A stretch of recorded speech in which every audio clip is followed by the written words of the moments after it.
ওখানে ওই করতে গেলে পোলার জন্য যে মশলা কিশমিশ গরম মশলা তেজপাতা একটু ভেজে নেওয়া হলো, তারপর একটু বাটা মশলা একটু দিয়ে দিলাম। পোলার চাউল দেওয়া হচ্ছে, চালটাকে একটু ভেজে নেব মশলার মধ্যে।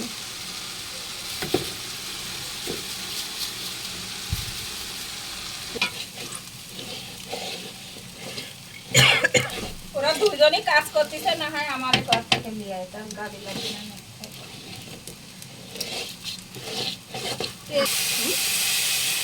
পানি লাগবে, ওই পাতিলের পানি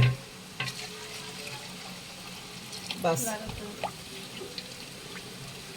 লাগবে থাক। চালটা দেন আপনি। গুঁড়া দুধ দিয়ে দিলাম।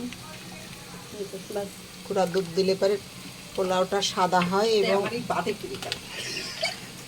এইসব ব্লগার পোলার স্বাদও খুব হয়।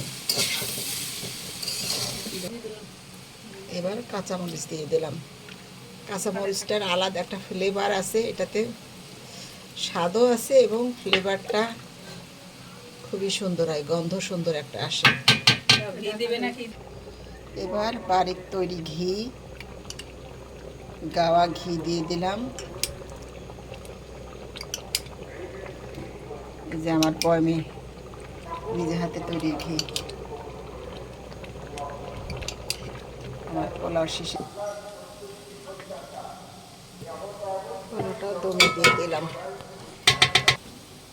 এবার পোলাও কমপ্লিট, বেশ সুন্দর ঝরঝরা